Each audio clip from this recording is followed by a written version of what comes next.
মাওবাদী কার্যকলাপে জড়িত সন্দেহে এক ব্যক্তিকে গ্রেফতার করল বীরভূম পুলিশ।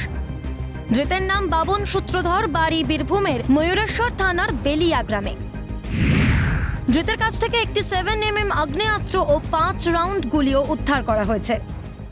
পুরোপুরি বলছি যে আমার স্বামী আর কোনো কাজ করেই না, কাজ করতে বলে তার জন্য আর কোনো আশ্বাসও নেই। ছেলে ভালো, আমি নিশ্চিন্ত বলছি, ছেলে ভালো, ছেলে কোনো খারাপ না।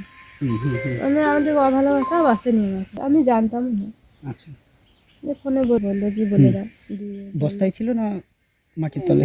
প্যাকেটে ভরে রেখেছিল, আচ্ছা, দিয়ে বললো যে দিয়ে দাও এই জায়গায় পাচ্ছে।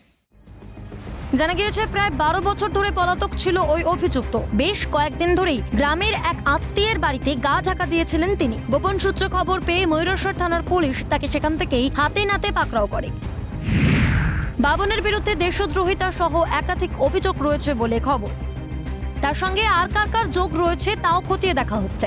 রবিবার ধৃতকে রামপুরহাট মহকুমা আদালতে তোলা হলে তাকে 5 দিনের পুলিশি হেফাজতের নির্দেশ দেন বিচারক। আপনি কি মাওবাদী সংগঠনের সঙ্গে যুক্ত?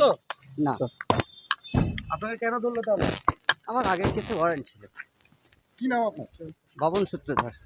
আপনার মুর্শিদাবাদ নওদা থানাতে একটা মামলা রয়েছে। পুরনো কেস, বহু পুরনো। কোন দল করতো? টিএমসি করতো। এই যে পুলিশ ওকে গ্রেফতার করলো কেন? পুলিশ আগের যেটা ওয়ারেন্টে হাজিরা দেয়নি বলে গ্রেপ্তার করলো।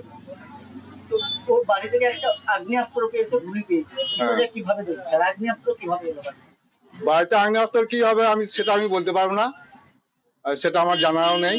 কিভাবে পেলো না পেলো সেটা আমি বলতে পারবো না, তবে হয়তো নিজের জীবন রক্ষার জন্য বোধহয় রেখেছিল। তবেই আপনার বিষয়টাকে কিভাবে দেখছেন? আমরা খুব ভালোভাবেই দেখছি, ভালোই আছে, কোনো রকম কর্ম করে খেয়েছে। বছর ঘুরলেই লোকসভা নির্বাচন। এই অবস্থায় বীরভূম থেকে মাওবাদী সন্দেহে এক ব্যক্তির গ্রেফতারের ঘটনায় আতঙ্ক ছড়িয়েছে এলাকায়। পাশাপাশি প্রশাসনের ভূমিকা নিয়েও উঠছে প্রশ্ন। প্রশাসনের শৈথিল্যের জন্যই কি বাড়ছে মাওবাদীদের আনাগোনা?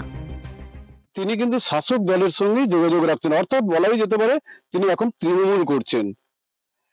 চায় সুস্থভাবে পরিবার নিয়ে সংসার করুক, তার স্ত্রীর এমনই দাবি। তবে আগে যেটা করেছে সেটা ভুলে যেতে চান। বীরভূমের বেলিয়া গ্রাম থেকে ভোলানাথ চক্রবর্তী, ক্যালকাটা নিউজ।